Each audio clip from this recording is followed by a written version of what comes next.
Hola, mis amigos. Soy La Mora de Paris, Roche Chanel, and you're watching the 3 Count Podcast. Smooches. Oh,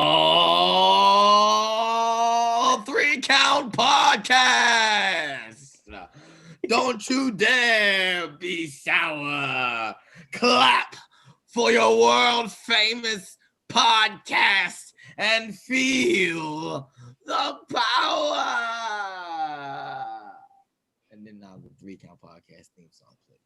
Hit him with a 3 count. Hit him with a 3 count. Pin him to the ground and the crowd go wild, man down, know what y'all like. Hit him with a 3 count. On the top row, crowd already know how I fly him to the flow like. Hit him with a 3 count. And your boy real chicken. Boys and girls, it's your boy, your nephew, your cousin. It's the Don Chaz Evans, and it's the debate show here on the 3 Count Podcast. I'm here with my tag team partner, the man that I'm going to debate today.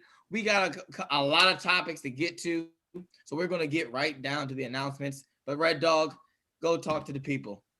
Hey, it's the Air Force veteran intel specialist, the one you call on when you need to get the job done. And guess what? I'm here today.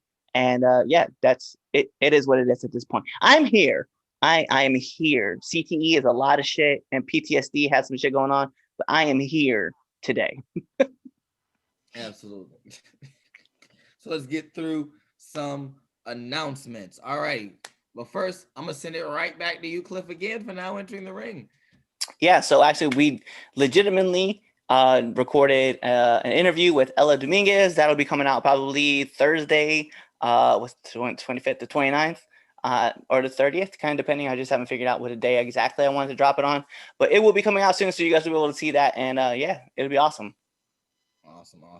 All right, if you want to support the 3 Count Podcast, if you see behind Cliff right there, there's, if you're watching this on YouTube. But for our audios, you know what it looks like. You've seen it on social media. But yeah, that 3 Count Podcast t-shirt, go cop that. Go cop that t-shirt, okay? 3 Count Podcast. We're on Pro Wrestling Tees. All right, so Pro Wrestling Tees /3 count _ 3 count _ pod. That's our social media. But 3 Count Pod, that's the number 3. So Pro Wrestling Tees /3 count pod. That's the number 3. Don't you dare type in THREE. Go get yourself a 3 Count Podcast t-shirt. We got a bunch of other shirts on there. Red Dog's got a catchphrase shirt, so definitely go get that. Follow us on all of our social medias, whether it's TikTok, Instagram, Facebook, Instagram. What else are we on? Pretty much if it's a social media platform, we're on it. Yeah, I was going to say, like, we're on everything. Follow us, 3 Count _ pod or 3 Count Pod. Either or one of those, you'll find us there. Subscribe to our YouTube channel. So if you ever want to go back and see this show, we're there. So follow us on all our social media. Subscribe, share with your friends. If you're on Apple Podcasts, give us a 5-star Frog Splash review. And yeah, thanks for listening. Let's get to the match of the week. Red Dog, what you got for me this week? Man, let's be real. There's a lot of matches out there that were just. If you say, I'm gonna stop you. But if you say one match in particular, I'm gonna quit again. No. So I bet we probably won't have the same match of the week this week. But I will tell you, because everybody knows that when it comes to the power rankings, I will not put out a match that's on the power rankings for match of the week. So this week's match of the week, it probably we're deserving a lot more, but we're going to go with Charlotte Flair versus Rhea Ripley on Money in the Bank. So there you go. There's an honorable mention one for you guys. Okay. My match of the week is no doubt is from the Money in the Bank pay-per-view. It featured my tribal chief, your tribal chief, the man that sits at the head of the table, the Universal Champion and still Universal Champion, Roman Reigns versus the Rated R Superstar, Edge. I enjoyed the match. I really did. It was really fun, especially with the Seth Rollins run-in. So it sets up Edge and Seth Rollins, the dream match that we all wanted to see. So I like it. I like the match. That's my match of the week. So, Yo, before we jump into this, Can we talk about that promo that was on SmackDown with Roman Reigns? Oh, and Cena. Oh my God, Yes. bro, I can't stop talking about it. I popped. I definitely popped. I was like, did he just say that? I started dying laughing. I was like, yo, but you know, the funny thing is like Roman wasn't wrong though. Cause like, he was like, yo, he came out, he looked the same, he talked the same, he gave the same promos, he did the same entrance slide, he's got the same gear. He's like, if I'm looking for John Cena for 2005, I would go out and find John Cena from 2005 on YouTube or Google or whatever I need. But I was like, but the fact that he was like, John Cena is like doing the missionary position over and over and over. I was like, I can't unsee this now. He didn't. He didn't. Like he told all like nothing but facts. So yeah, it was funny. It was funny. It definitely caught me. Definitely. Did you see that they had to there was a dark match with John Cena and the Mysterios versus the Bloodline. Yes. And like Jay was coming off the ropes, and as Jimmy was coming off the ropes, and he hit him with the shoulder block, and I was like, oh, I just want to hear the crowd I want the crowd, I want next week's crowd, I don't care who it is, but I just want to, every time John Cena starts talking, missionary, that would just, you know what, you might get that because they'll chant anything at this point. Oh yeah. So you might get that. You might get that. You might get that at SummerSlam. So badly. I just need that. I need that chanted so bad. That Vegas crowd. I hope that Vegas crowd is high. I think they'll be high. I think so too. Well, I mean, it'll be outdoors, so yeah, they should be. Oh, you mean you just want them lively? Okay, I got you. Anyway. Moving on. So what's on our list? I'm going without a script today. It's what's it called? SmackDown taping today. We're not live. But I lost my little note. Okay, debate topic number 1. There we go. Cool. Here we go. So first debate topic: was Karrion Kross's main roster debut a failure? So Karrion Kross was on Monday Night Raw this past week. He faced off against Jeff Hardy, but it was not just a regular Jeff Hardy. Jeff Hardy with no more words, because that song has come back and it was awesome. That's like Jeff Hardy hitting like Ultra Instinct. Yeah, you're not gonna beat him. But that's the NXT champion. So is this a good move or a bad move? What do you think, Cliff? You know, I remember at first I was like, this is terrible, right? I was like, this is legitimately like the worst thing that you're gonna have do. But then it was Matt Gruber on TikTok who brought it up. He was like, bro, here's a match. And they were showing when Charlotte was on the main roster and she got rolled up by Natalya and she got pinned. And I was like, oh, we're just doing this all over again. I was like, and now I don't see Karrion Kross quite at the same level as I would have seen like Charlotte, because when Charlotte debuted, or when Charlotte was coming up to the main roster, she had a little like, I don't know, a little more pizzazz going off for her. Whereas like Karrion Kross, unfortunately for me, man, I just think Karrion Kross is, I don't see anything like super exciting about him. Right. And unfortunately, like I like Karrion Kross's look. I want to see more from him, but I just think like to his style maybe it's just me. It's not vibing with me. I kind of think it's kind of damaging to him in the circumstance that this is a dude, you built him up, like you built his package up and you like were like going to showcase him. And what you ended up doing was just like, you took the NXT champion out there and he got pinned in a minute 20. But also, not to put anything out there, it's kind of like how some people are trying to sell it. Like it's this rookie getting pinned by a veteran and at WWE and at, you know, it was just the rookie veteran kind of aspect of it. Because at the end of the day, like Jeff Hardy went dirty. Let's be real. He put his feet up on the ropes and he was, you know, he had that extra leverage. So I don't know, for me, I don't want to say it was kind of a waste, because I know like the crowd at NXT like kind of took over and started chanting for Hardy. But I don't know, man. I don't want to say it's damaging, but it kind of left a black eye to, you know, all of NXT when you have your champ get rolled up and quick. Because especially when you have a match like Kevin Owens versus John Cena, where like John Cena and Kevin, like they went to a bout. It was the first time Kevin Owens was on the roster. He was the NXT champ and he won the first match and then he lost the next two. But it was that initial statement that he came out and like dropped Cena. And we were like, oh, oh, this guy's has got something to him.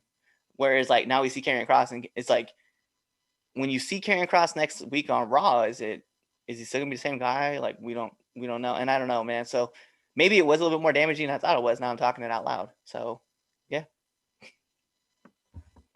So all right, I disagree. I think this is terrible. I low-key feel like Karrion Kross should just pack his shit and go back to Impact. Yeah, no, like this was his moment to shine. This was his moment, and it dropped the ball. It did not showcase Karrion Kross. If I did not know what NXT was, and I was just watching Monday Night Raw for the very first time, or not the same very first time, I'm coming back. I'm the Labs fan. Like, oh, I heard the fans are coming back and all this and stuff. I want to get back into it. Monday Night Raw, and you see, oh, NXT champion. What are you going to think about that brand? Yeah, Jeff Hardy. Like, let's think about it. Jeff Hardy. No disrespect to Jeff Hardy. Jeff Hardy's old. Jeff Hardy's not, Jeff Hardy from 04. Like, no, he's old. And then Karrion Kross is your top heel in NXT. And no, it makes not only Karrion Kross looks bad, it makes the whole brand of NXT looks bad. Because I'm not going to tune in the next night, on USA to watch your, NXT. If you're a champion in a minute and 12, and then on top of the fact you're the heel, he's the babyface. The babyface had cheated. Like the whole match itself I just thought was dumb from get go. It's bad. It's just another thing of bad booking by WWE. Like it just shows you what Vince and everyone thinks of NXT. Yeah, I mean I can agree to that. I think the other part though is we kind of have to just wait for it, right? Because like what happens if like the next 2 weeks, right, we see Karrion Kross just come and just destroy Jeff Hardy, right? Or the next round, right? Week 2, he wrestles Jeff, because they're gonna do these, they're gonna draw these like next 8 matches out for Karrion Kross versus Jeff Hardy or whatever they normally do. But this next match, you see Karrion Kross come out and let's say he just eliminates Jeff Hardy and just destroys him, right? Now we're gonna be like, well, your first match was kind of shit. Your second match, you came out like super strong, and then we see like a third match happen at like SummerSlam or something. And I only put this out there just because like I think that might be, but you have this third match between them, and like now you're like, oh, well now it's a decent match. You know what I mean? This might be something where it just like it gets fans kind of like joking at Karrion Kross, and then the Karrion Kross comes out and just starts running as a monster, and he'll always have that one notch in the L column that goes to Jeff, but post that, like if he goes through and runs through the rest of the roster, I mean, it might look bad at first, but then like the rest of the drive might look really good. If they would have made the match a little bit more competitive, I would have understood. Like it would have made Karrion Kross look better. But some people are out here talking about how Vince did this because they lost to AEW in the ratings wars, and I was like, I don't think that's how that works. I don't know. Go with that. That's no. That was just the thing that all the fans created. And was there some competition? Yes, absolutely, but it's not as big as ever. No. Yeah. I think it's just it looks bad. Like it was reported, when they did the tapings for NXT, like they had to reshoot his promo because they were chanting, Jeff Hardy at Karrion Kross. Like it hurt him. It obviously if they have to reshoot a promo because they want to get the crowd, and when WWE has to start doing all that extra post stuff and add crowd noises and take stuff out, that's when it's not working. When you have to take it to that level. And so do you feel like Adam Cole's promo when he cut it on NXT on Karrion Kross, do you think that was like a damaging promo? I would think so. Yes, absolutely. I think. I feel like that. I mean, I don't want to say it was. Yes, it was fire. Was it fire? Yes, it was absolute fire. But it killed him. Yeah, because it was right. It was too spot on. And once he said that, and you look back and you really sit there and watch Karrion Kross, what it is, he's not. Adam Cole wasn't wrong. Was not wrong at all. That's why that promo was so fire, because it was legitimate facts, and it killed it. It killed it, and I think Like I think that promo opened everyone else out. I think that's why Vince did it, because Vince hates NXT. No, I'm joking. Maybe. Maybe That's the narrative that everyone thinks Vince hates NXT. He doesn't hate NXT, but it does. He does. I will say it does. NXT, is not on the main roster. I know the NXT guys always want to say, yes, this is the main roster. We're not a developmental. You are. Your talent comes straight from the Performance Center to NXT. It is, and it shows. Like it shows. It's just weird. It feels like the NXT roster gets cared about a little bit more. It's not. I don't want to say hands on, but it's just handled with more care than what some if you want to call it the main roster, right? Then our main roster talent does, where we can see people like Aleister Black is a perfect example, right? Or Malachi Black, whatever you want to call him, right? Tommy End. He's got so many names. Anyway, so he was talking about how they would start his push and then stop his push and then take him off of TV, then would start him again.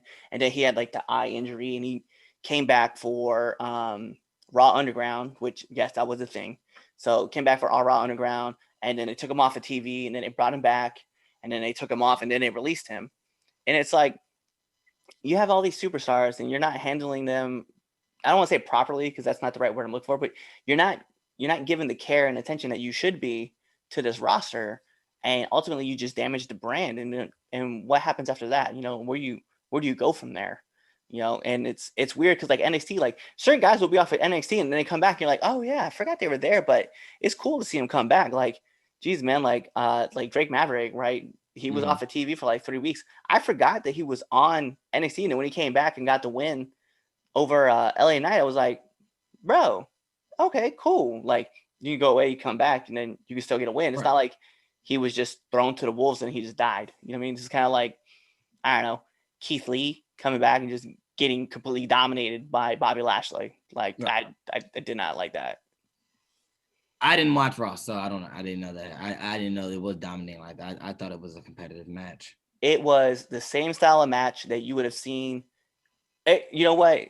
Aside from the fact that Keith Lee got a couple shots in, it was pretty much like watching Kofi Kingston and Bobby at Money in the Bank. Especially, here's my other problem too, right? I know we're kind of getting away off the topic with Carrion, but so we're to assume that the Almighty is legitimately Almighty, where he's going to pick up Keith Lee one-handed and deliver a spine buster. That's a thought. That's something that happened. That was when it happened. I was like, oh, okay, I guess. Anyway, but yeah. Final thoughts on Karrion Kross. Do I think he's damaged? I will wait patiently for the next few weeks to see how it plays out. If we don't see him on Raw this week, yes, 100%. If he comes back and let's say Jeff Hardy's in a match and he just absolutely destroys Jeff Hardy during his match, I will hesitate and wait another week. But otherwise, right now, I don't want to say yes just yet. Okay, so you're gonna wait to see what happens? Yeah, no, I'm not waiting. I'm saying pull the plug now. I hope he loses to fucking Joe. I hope Joe takes the belt from him so we can get it off him and Karrion Kross goes back on the indies and do something with his life. Maybe he can go to AEW like everybody else does, which will lead us into our next topic. Going to AEW, the rumors. Everybody's been talking about it all week. Everybody won't shut up about it. We have been talking about it all week. It's just it won't go away until it happens, and until it doesn't happen. It is being reported that not only is Daniel Bryan or Bryan Danielson, which is probably the name he'll use, has signed the dotted line on his AEW contract, but the man, the myth, the legend, CM Punk is also reported to have signed with AEW, which kind of makes sense with All Out being in Chicago. Might as well use that to your advantage. But hey, it's being rumored that, those two will have signed. Is this a good move or bad move by AEW? That's what we're going to debate here. So, Cliff, what you got from me? What you think? I think it's a great move. I really do. And the reason why, and I say it this way, this is the way I see it. You literally, legitimately, if you look at the past signings for AEW, right? And I talk about not just wrestler aspects, so not just Andrade and Malachi, right? But I'm talking about Mark Henry, I'm talking about, Big Show, Paul White, right? I'm talking about those two in particular. And then you talk about CM Punk and Daniel Bryan, right? These are like 4 super intelligent minds for the business. And I think that these guys are going to be able to come in and give their knowledge over on these superstars that are at AEW. And okay, these wrestlers, these almost on the brink of superstars. I think they come down, they give their knowledge to these guys and help these guys get better in the business. Because I mean, you think about it, CM Punk's been out of wrestling for almost a decade, right? What, 2014 he left? Yeah. And it's 2021 now, and he's talking about coming back. I know he had that stint on WWE's show, whatever, the After the Bell, or I don't know what it's called. Anyway. Backstage. Yeah, whatever. That backstage, stage left, whatever. Anyway, so they were on that show that was shortly lived. That show had so much potential. It did, but unfortunately, Fox Sports wanted to keep it on FS1 and not move it to like a real network. So anyway, yeah. So for CM Punk to come through and be able to watch the product from the outside and like start to be able to give his critiques and stuff, I think it works. I think he's really going to be there, and he can do a lot of cool stuff to help raise these potential wrestlers up. Plus, him taking bumps again, it'd be cool to watch him back in the ring. Daniel Bryan, of course, is going to be this mind that can get over talent and help talent get better, as well as, get himself over at the same time. So I think it's a great move for AEW for both these signings, if they can get them both. Obviously, it's allegations, right? It's alleged that they've both signed. But yeah, I think if you get them both, I think it's going to be great. I can't wait. All righty. All right. So cool. I want to ask you a couple questions, Cliff. Okay. All right. I want you to tell me right now on Dynamite, right? Who's your main stars, right? Who's your top guys on Dynamite right now? Okay. Kenny. All right. So we're looking at Kenny, Adam, Hangman right. Page, Man. Cody. The Bucks. I would say Jungle Boy is one of their stars, as well as he's an upcoming rising star. I guess I would call it that. But no, who's in your main card? We go with Kenny, Hangman, right? Those are your two, and then you can put Jericho in there. And Jericho.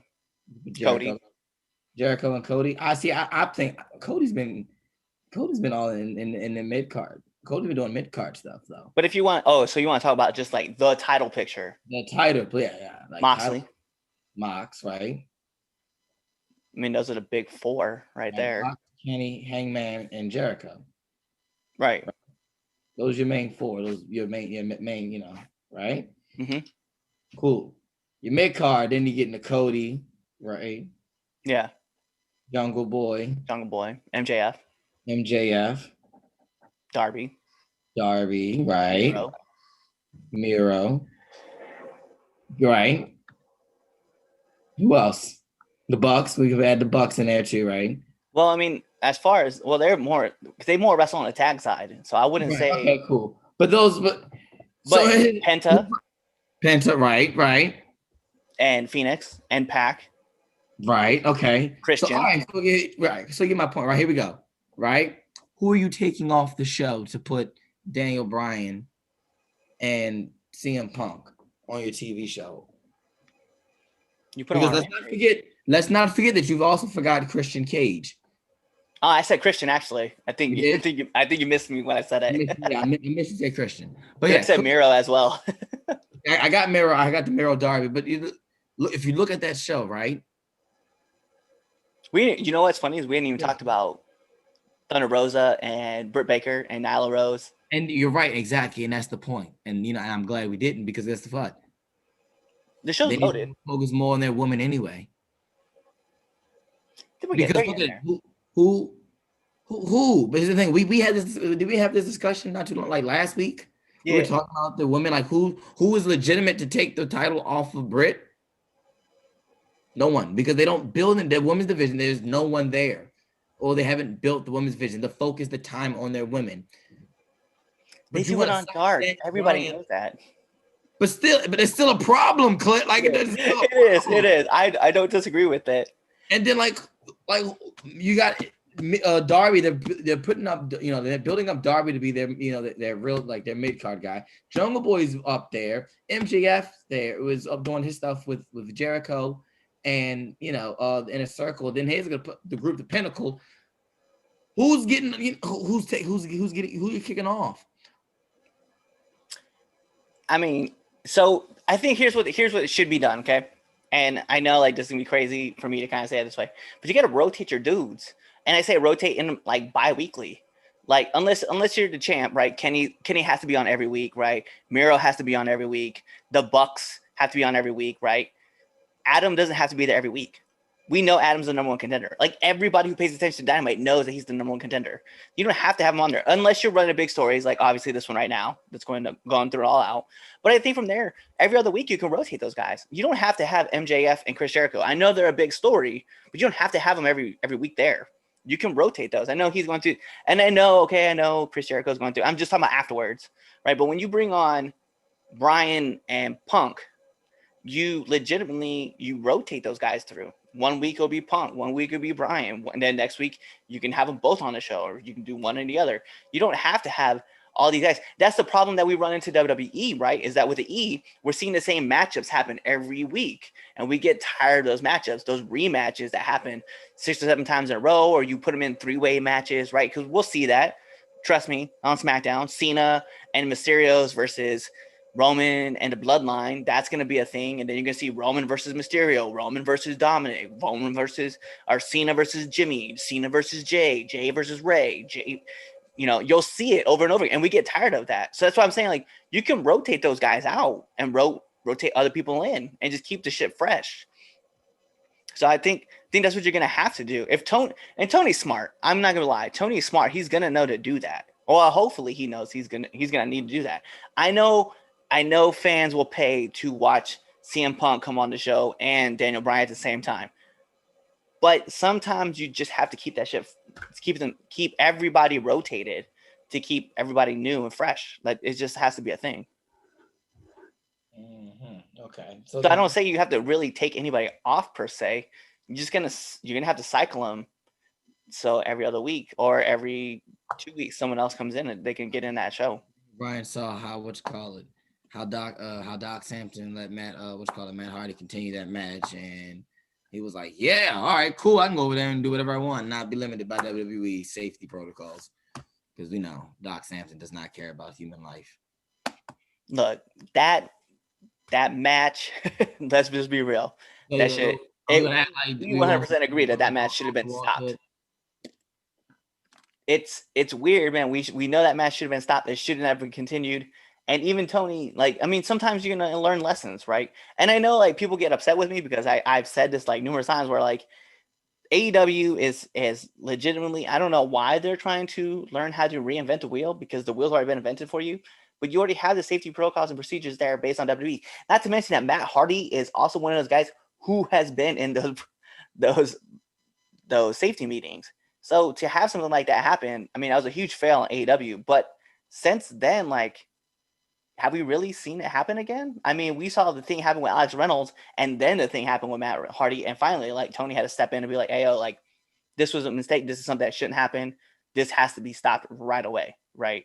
And hopefully we don't run into that same problem again. Because, I mean, let's be real. Like, Chelsea Green just came back, right? She broke her wrist on SmackDown. She got released from WWE. She went and wrestled at Impact. And guess what? And when she showed up at Ring of Honor, the Maryland State Athletic Commission did not let her compete because they're like, hey, you have a broken wrist. It has to heal first before you compete. And she acknowledged that on Ring of Honor. So she shows up to Impact, right, at Slammiversary. Guess what she does? Breaks her fucking wrist. Guess who has to go back and have surgery? Chelsea fucking Green. So, I mean, I get it, but at the same token, like, this is something that Tony Khan's going to take into case, and he's going to understand and change. And so that's what, if you keep watching AEW, it's evolving. The problem is that you've had the ground set for you in all of WWE.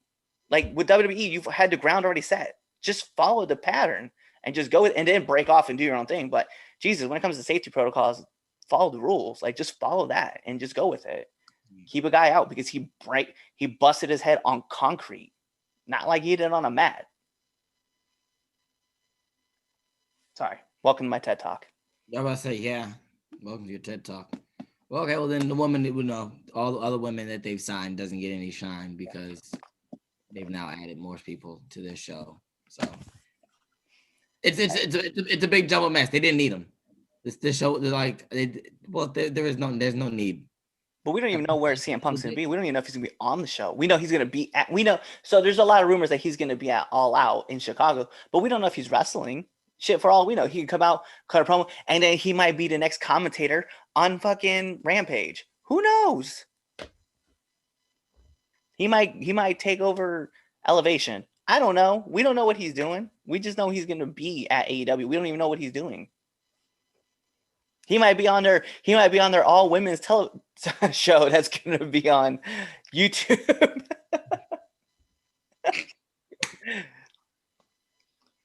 Still, they could. I mean, it's just like another WWE person being signed. Like it's just all.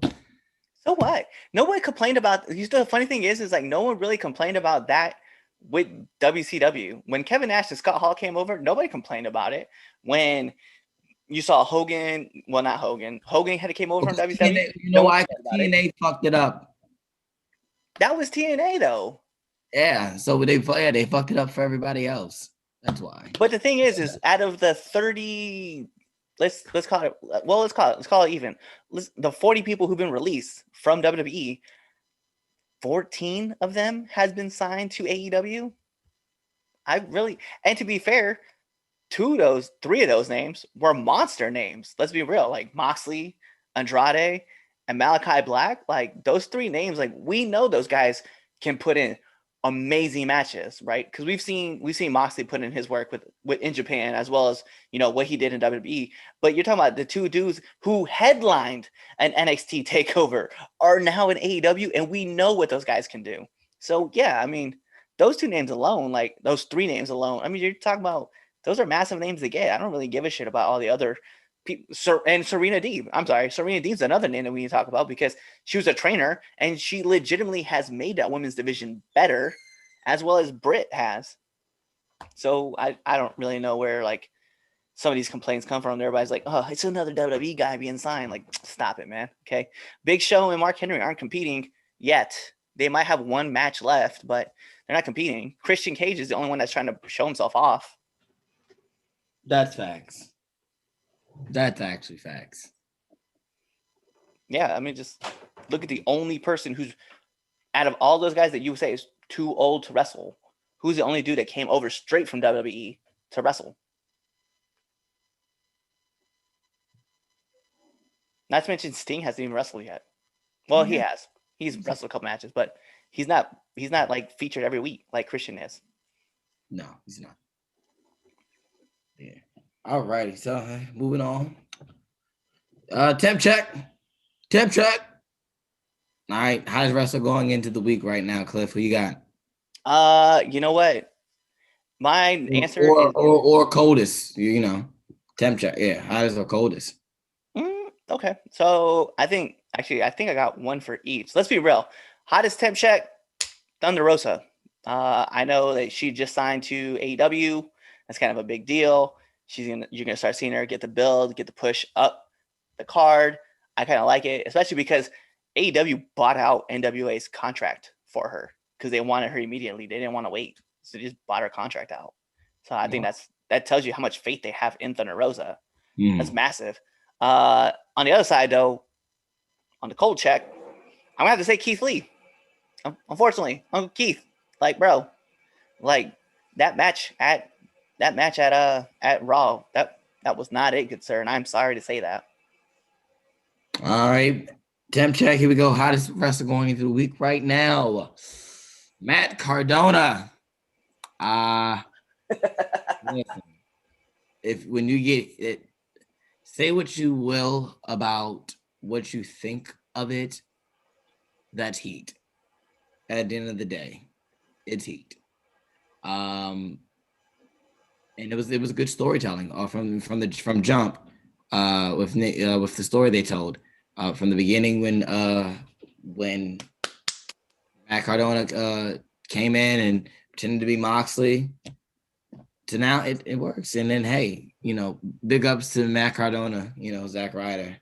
He's GCW, world champion. So yeah, he's my hot. If I have to pick somebody for coldest superstar going in the week, I'm going with Karrion Kross. I just don't think this was your week, pal. Yeah, I agree. So, hey, let me ask you a question because we haven't talked about this yet, and legitimately, I'm genuinely curious about this, right? So I was listening to Busted Open Radio, right? I love them. Shout out to Busted Open Radio on Sirius XM. So Bubba brought up a good point, right? MJF is a heel, okay? And he introduces Nick Gage, right? So to be the second chapter in this 5-story matches that are going to be happening, right? I forget what they call it. I know it's Greek mythology wise, but anyway, so he's the second person that's going to be wrestling Jericho.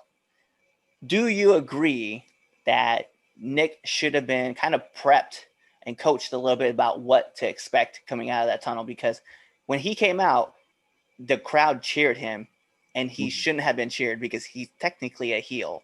So do you do you agree with Bubba that, he should have just came out stone face, got in front of MJF, don't do anything, don't acknowledge the crowd, nothing, just stare at Jericho, and then slowly pull out the pizza cutter from behind his back, and then just kind of end the segment that way? I agree. Yeah, no. I agree. Yeah, no. Yeah, it's he's a heel. He shouldn't have gotten cheered at all. This is the AEW doing dumb shit. I mean, I don't think it's AEW doing dumb shit. I think it's a very smart move. It's just if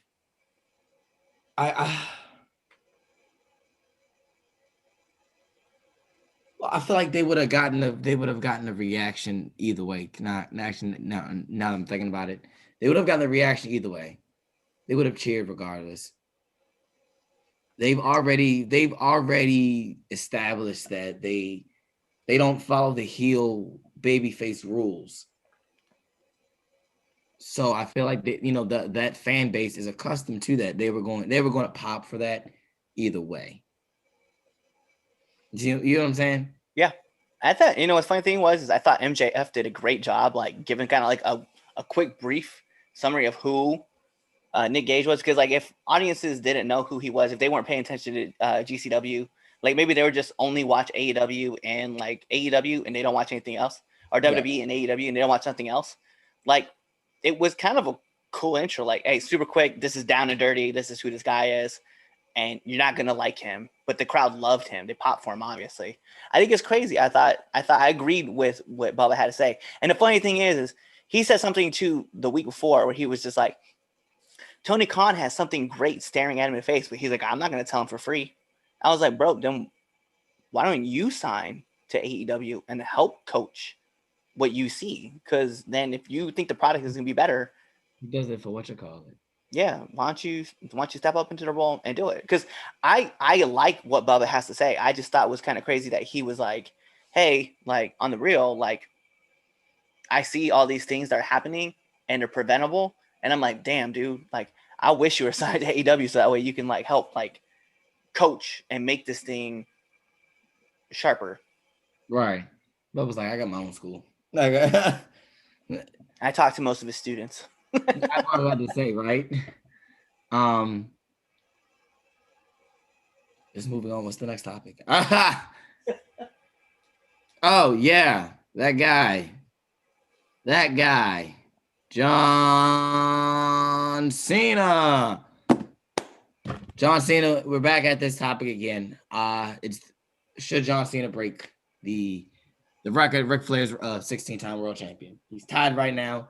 We know he's facing off against Roman Reigns. Well, we don't know for a fact, but it's rumored that he's facing Roman at SummerSlam for the Universal Championship. Do we feel like Cena should break the record? Not necessarily should he break it at SummerSlam against Roman, but should he break it eventually before his career runs out? What do you think, Cliff? I'm gonna go with no. I'm not gonna. He didn't do it like while he was on like the main roster, like full time, and like going into the part time role. Like I don't see a reason for him having to break it now. I really don't. I don't even know why he would. I know they're gonna play with the idea a whole bunch. I don't see why he should. I mean, he's already said that he's not the greatest, and that he doesn't want to ever take over the GOAT. So I'm just saying, like, and those were his words. I don't think of Ric Flair as the GOAT, but I'm just saying, like, I don't think. No, I'm not with it. So I think that we take these type of things way too seriously for wrestling. The records are made to be broken. That's the point of records, right? Right? Isn't that the point of records? Like, yes. So the next person to come around and break it, let them break it. It doesn't diminish what Ric Flair accomplished at the time. Like, it's, whether you want to give Ric Flair the 17 or not, depends on who you talk to, but that doesn't take away what Rick did. Right. Like, John Cena gets to 17. All right, cool. Now we have to just, wait and see who's that next person that can, set the bar. Why not? Okay, Ric Flair did 16. Cool. Yeah, let him break it.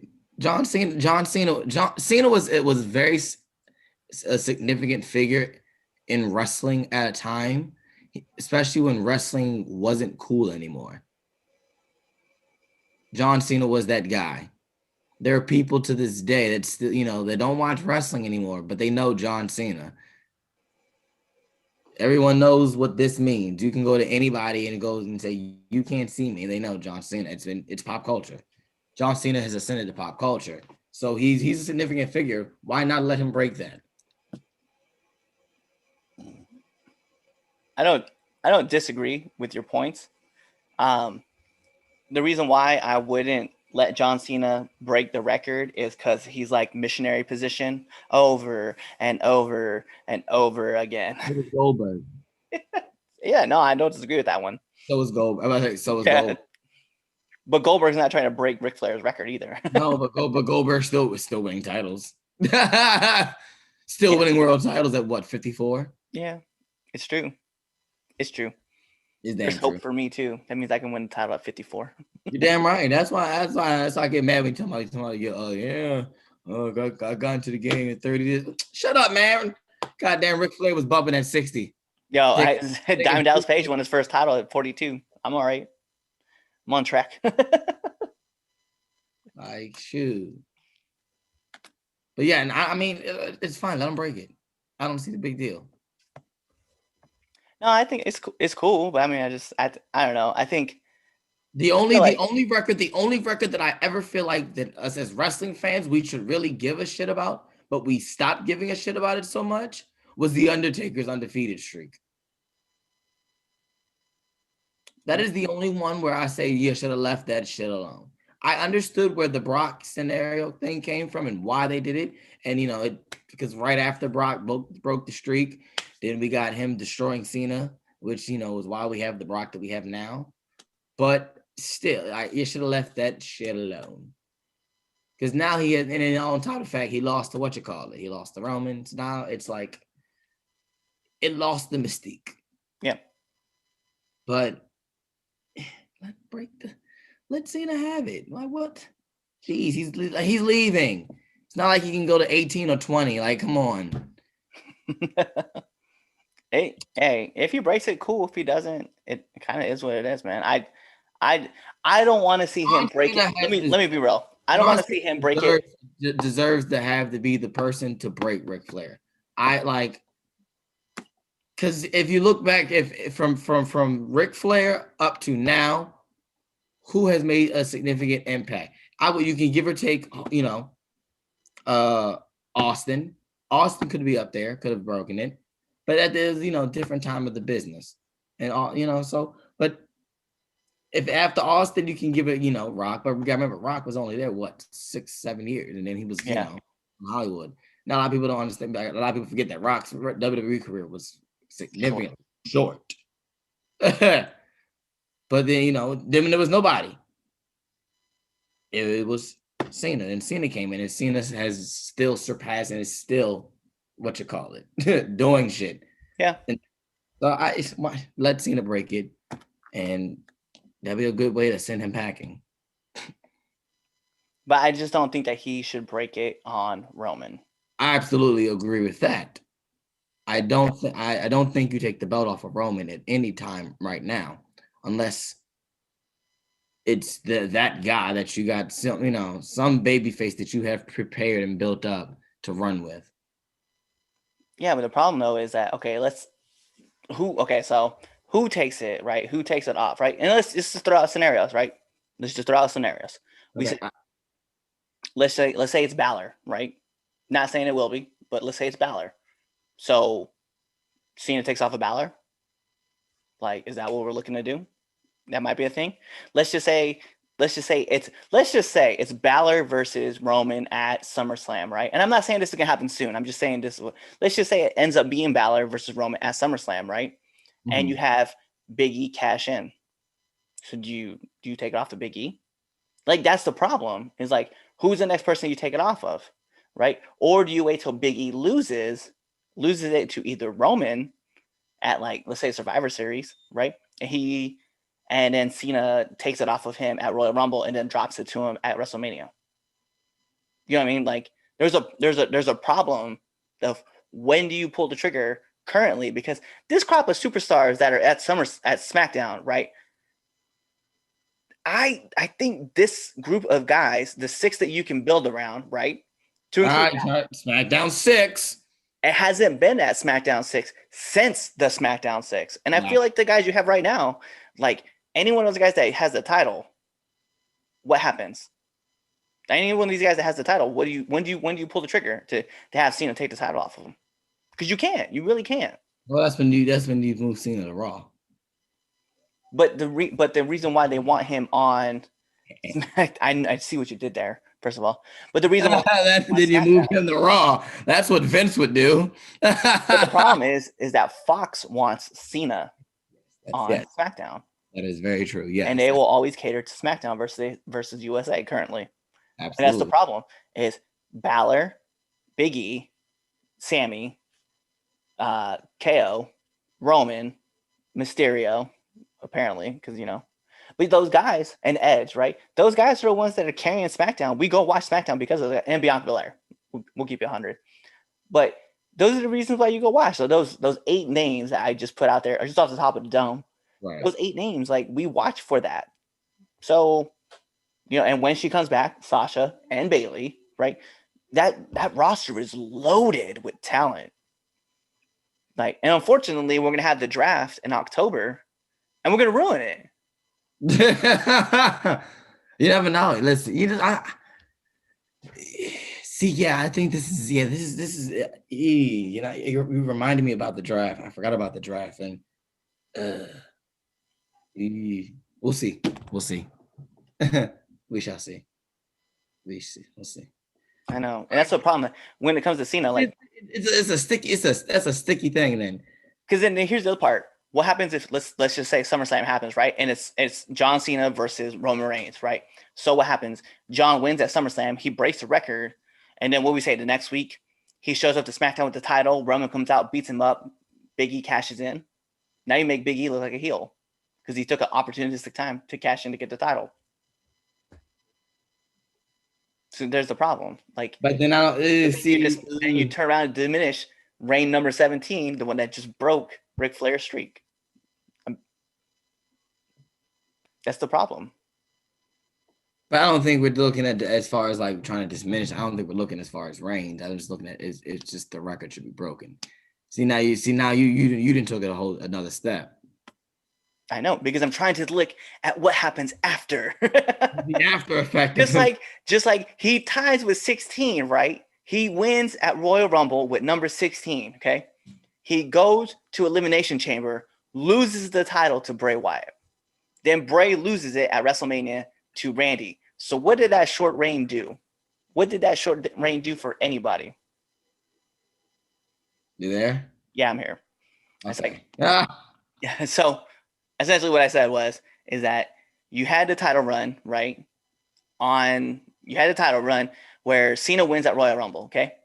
And then he loses at Elimination Chamber to Bray Wyatt, who then turned around and lost it to Randy Orton at WrestleMania.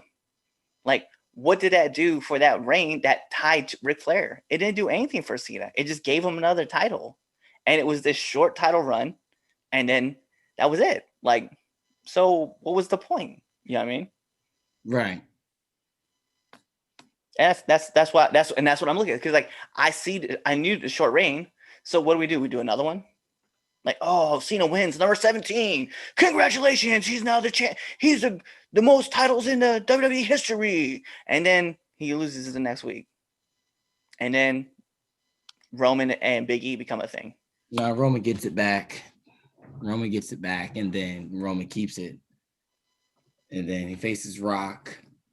And then that's my thing though. Rock wins it, and then he cashes in and then Big E cashes in on Rock.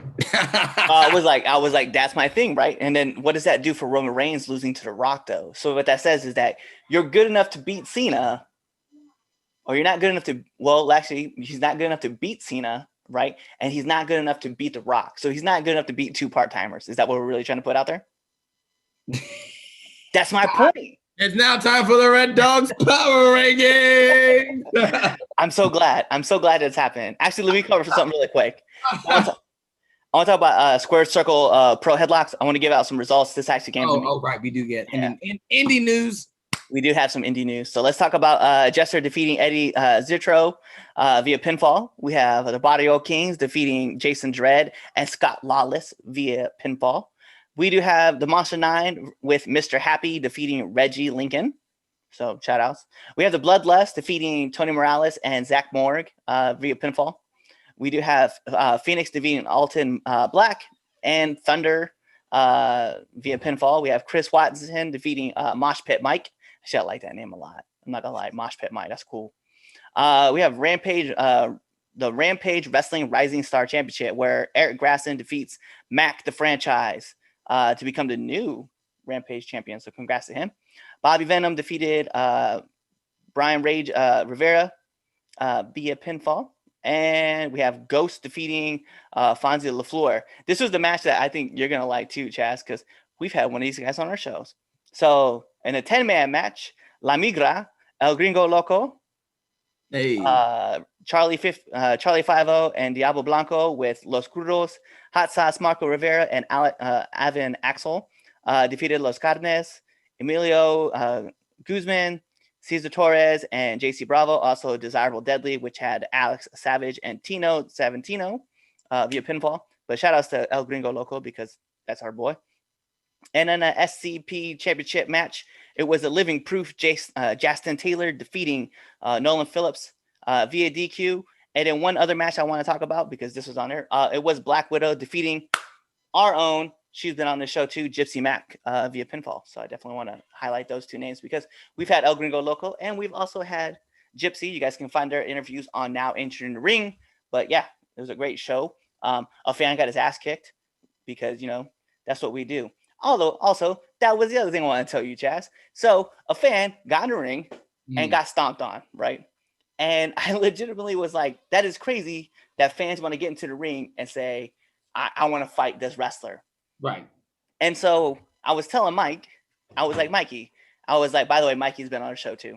Mike, I was telling Mike, I was like, dude, this is so weird that people go to a live show, right? Because let's be real, wrestling is a show. They go to a live show and they're like, I'm going to get in the ring. I'm going to fight this guy. Like, have you ever been to a live performance of like Romeo and Juliet? And Juliet's out there saying, Romeo, Romeo, where how far thou, Romeo? And then Jack just runs on stage. Is like, fuck Romeo, Juliet, take me. Like, is that a thing? Like, does that happen? I mean, Why? Why is it that fans think, hey, you know what I'm gonna do? I'm gonna get in this ring and I'm gonna try to fight that guy too. I can understand back in the day when people get drunk, like you be like, oh, I could take that guy. Those type of now I think it's people more or less do it for the 15 minutes of fame. Like we're trying to get likes on Instagram or likes on TikTok, and trying to get see if we're trending on Twitter. Like I think it's for fame. I think that's really the thing now. It's like, oh, if you do it, like just read the AEW, the guy said, this is for you, Jim Cornette, and then he got famous. Yeah. Jim Cornette was talking about it, and then now it's fame. The crazy part is, right? Like just like this past weekend, when Kanye West did his little listening party for his album in Atlanta, a guy got famous because he TikToked his way. He recorded, but he snuck in as a photographer, and he was right there on the floor, and he was there, and it's on. It's just. My wife and I were talking about it, right? And she was like, well, fans go streaking all the time. I was like, yeah, they go streaking because they want to get that 15 minutes of fame. I was like, they want to get famous. I was like, but I've never seen a fan run on the field and be like, yo, Derrick Henry, I'm going to show you how you're supposed to get tackled. I've never seen that happen. I'm just saying, like, I don't understand. Like, you go to the game, right? And I was like, nobody runs in and like pushes Tom Brady out of the way and gets under the center and be like, hike, and tries to throw a pass. Like nobody does that. I was like, imagine a dude running onto the court and trying to block LeBron James while he's trying to shoot. You know what I mean? Like, I was like, it doesn't happen because you just know. I was like, and when you go to a show, regardless where it's at, the idea is that hey, I am at a show. Like, it's not like these maybe okay, and let's be real. Maybe those two dudes, because maybe those two dudes can't fight, or maybe they can. I don't know. But there's 4 people around the ring, and there's 3 people in the ring. I guarantee you, 7 of those dudes are gonna whoop your ass. And that's what we have to discuss. All right, Jack, out there. You're not in love with Juliet. That is an actress playing Juliet. Knock it off. Yeah. So let's get into these power rankings, okay?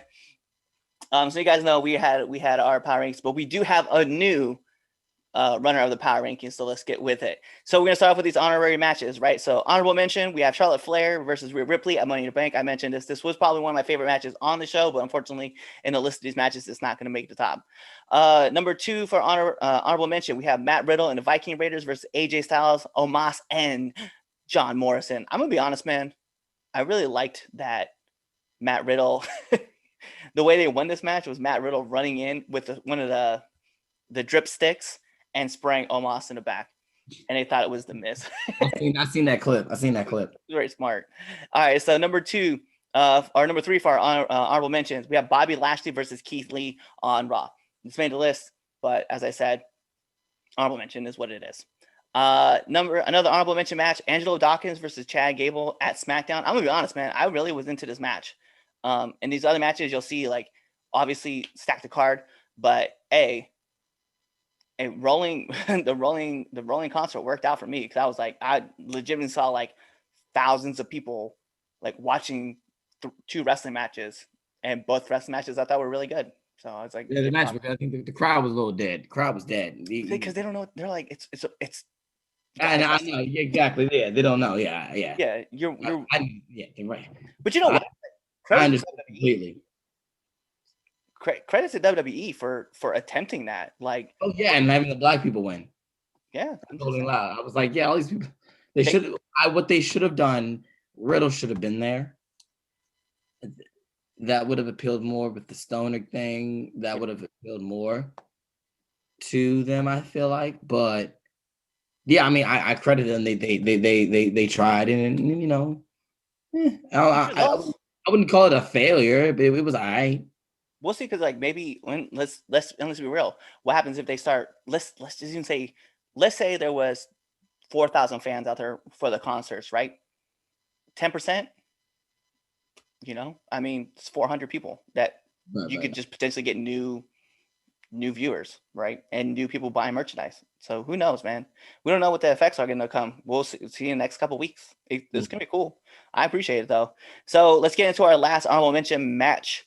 And that would be Darby Allin versus Wheeler Yuta on AEW Dynamite. I like the match just in general, just as those two. Add shenanigans with OC and Sting. I will also say I enjoyed that too. But that's the Neanderthal in me. So let's go to number 10. This will be Bianca Belair versus Carmella at SmackDown again. Same thing we just discussed about. We're gonna go into number 9. Kushida and Bobby Fish versus Diamond Mine on NXT. I enjoyed this match. I thought it was great. Number 8. It is Finn Balor versus Sami Zayn on SmackDown. Let's be real, man. Sami Zayn can do no wrong. And Finn Balor is an incredible talent. So those two together can tell great stories.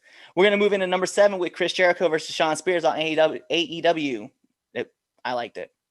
I just can't hide it. I can't hide the front. So we're going to go into number 6. Let's just be real, man. Nikki Ash winning Money in the Bank. Dude, how she won, I was like, this is genius. This is the best way to win. And then she cashed in and won the title. Yo, props to her. Yeah. Listen, that shot, that her winning that title shot was not meant for us. No. It wasn't. It was meant for all those little kids out there. Absolutely. Yeah. It was great. It was great. Great for Nikki to come up with this, because she's always had a character, I guess. But to see her come up, to be able to use it in wrestling and then get rewarded for it, right? Yeah, 100. Yeah. Awesome. Yeah. I love it. Yeah, definitely. She gets major props for that. And I remember too, because all of us were all kind of confused by that character. We were just like, why is she doing this? That's right. So weird. And it credits to her. She got me over. She won me over. In the second time that she did the promo, she won me over. So big ups to her. Number 5. Let's be fire, man. This was a fire match. This was probably one of my favorite matches on the night. It was a great pre-show match. The Usos versus Mysterios at Money in the Bank. Let's keep it a buck. It was great. Yeah. Number 4. And this is kind of a sneaky match too for me. Kyle O'Reilly versus Austin Theory on NXT. It was my favorite match on NXT for the night. I was like, this is really well put together. I really liked it. Number 3. Let's be real, man. This Texas Death Match. Lance Archer versus Jon Moxley had one of the coolest endings. To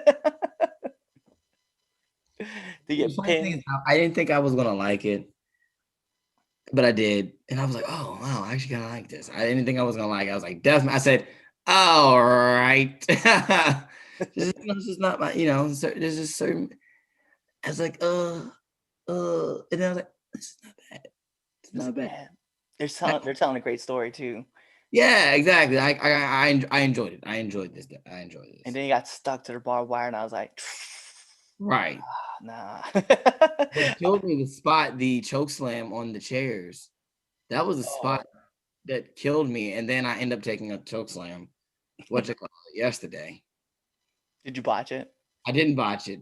But I specifically thought about you, and it was like, yeah, you're gonna take the choke slam. And I was just like, I can't botch this.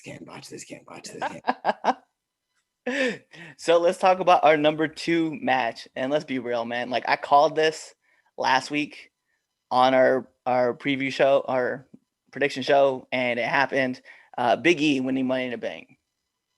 This goes out there for multiple reasons.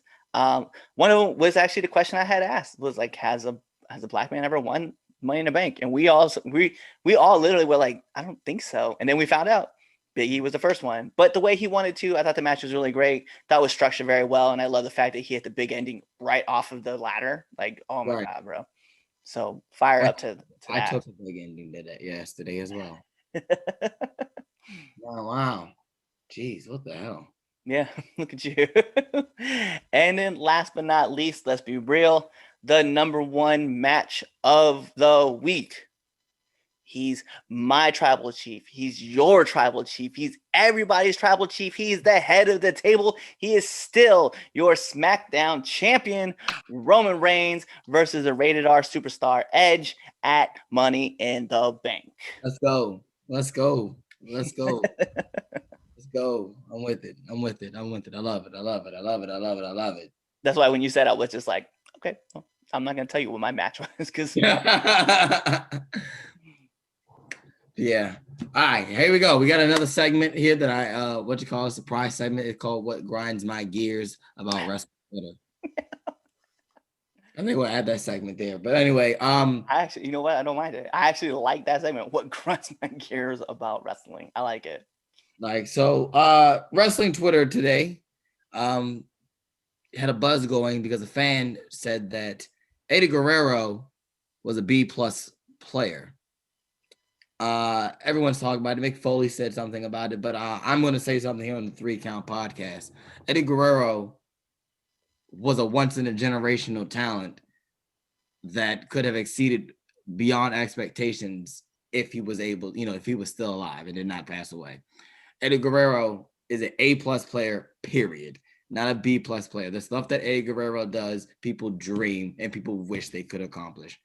Because Eddie Guerrero was what you call as over as they get. So no, there should be no discussion on whether or not Eddie Guerrero was anything less of an A+ player.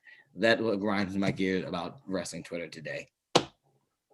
Yeah, you know what? I will have to agree. Eddie Guerrero in all aspects. I mean, look at some of the stuff that he did, like just in WCW, man. Like he got a bunch. Because remember, like they were having problems. They were trying to get on the main card.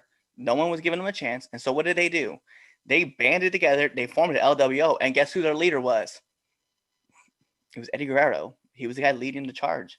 When you talk about the Rascals, first name you mentioned is someone that's redacted. And then you mentioned Eddie Guerrero. When we talk about title runs, we talk about Eddie Guerrero and how he lied, he cheated, he steals. Like we talk about all the great stuff that Eddie Guerrero did. So there's no way in God's green earth could I ever think that he was a B+ player. I couldn't. There's nothing. And even through nostalgia eyes, like I could be fair and be like, hey, maybe not an A+, maybe an A-, but he's still in the A category. Like there's no way to ever think that he was like at the bottom at a B+.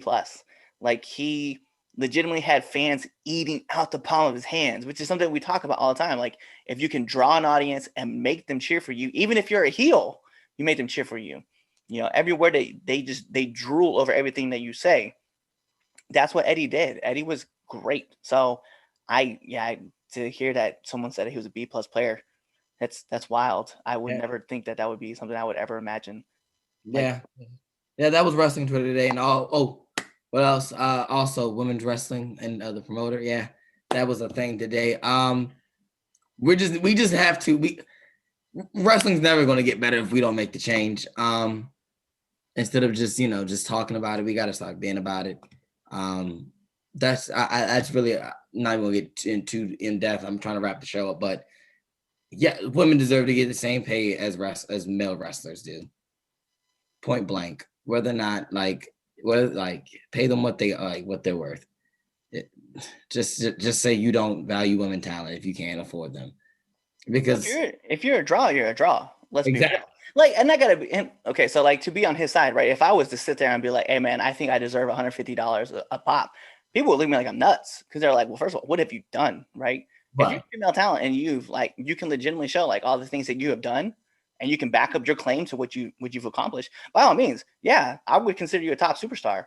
But if you're in the business for like 3 years and you're saying that you're the same tier as like Kenny Omega, I don't know if I could agree with that statement, right? Mm-hmm. But this person that we're talking about that had their tweet put out there, I would agree with what she had said. Like, she's a top tier talent, and whatever like she was asking for, you kind of have to suck it up and pay that if that's what you want. Like, and I feel like even reading the tweet, right, reading the screenshot, like like they had already agreed on a price, and and then he just pulled back. Like, well, if you can't find a talent to work with her, then you find other talent out there. There's not all women are going to command like A-level price, right?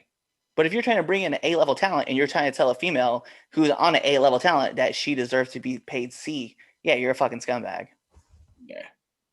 Yeah, that's what been grinding my gears on wrestling Twitter for the week. So we'll see what happens next week. I think we might bring this segment back. I need another trial. That's what I need. I need another trial too there. Those that I love those. They're fun. They're fun when they're just for the sake of entertainment purposes. They're fun, but unless they're like serious shit that people be doing, then it's not so much fun. But I know who I'm calling for. Who I'm not calling to be my defense attorney or my defense attorney. Not calling Suge. That's that man had a compelling argument. I will have to. He had. We can talk about this off the air. Anyway, let's sign this off. All right. If you made it this far, thank you, because listen, we all know listening to the 3 Count Podcast debate show all the way through is a workout. But we appreciate you made it this far. Make sure you hit that bell button on YouTube. Follow us on all social media platforms, 3count_pod or 3count pod. Make sure you subscribe to us on Apple Podcasts, Google Podcasts, Spotify, wherever you get your podcast fancy on. On Apple Podcasts, give us a 5-star frog splash review, like, off the top of the ladder, maybe, hit that review, leave a comment if you want. Like, hey, just be nice. Talk to us on Twitter. Talk to us on all of our social media. Go buy a shirt and go buy some of my merch at whatamaneuver.com, .net. I'm sorry, pure ignorance. Buy some merch. Buy the Red Dogs merch. If you're in the Pennsylvania area, is it Lewistown? It's Lewistown? Lewistown, PA, yeah. In Lewistown, come check us out at HWF Summerfest. I'm going to punch some colonizers in the face. So come support us. Red Dogs will be there. Who are you wrestling? Michael Zamidio. Oh, that's going to be funny. Oh God, you gotta be there. You gotta be there. You gotta be there to see Red Dog versus Michael Zamidio. I can assure you that one is going to be entertaining. So, I'm the Don, Chaz Evans, here with the Red Dog of Red Dogs, the landlord of the Dog Pound, Cliff Miller. This has been the debate show. Be there next week for when we come back for another special, awesome edition of the 3 Count Podcast. Be there. Just be there. Just be there. Hey guys, it's the host of the 3 Count, Chaz Evans here. Make sure to let you know that I don't run shit, I don't do shit, I just talk shit. And make sure you subscribe to our podcast. What else should you do? You should also follow us on all social medias. That's the Facebook at 3 Count Podcast, the Instagram at 3 Count Pod, and the Twitter at 3count_pod. Also, if you like us a lot, you should definitely buy a t-shirt at prowrestlingtees.com/3countpod, and that's the number 3. Don't be an idiot and type in THREE, because you're not going to find anything. So make sure you follow us at 3 Count Pod or 3count_pod on Twitter and buy a shirt. Be there or be somewhere else.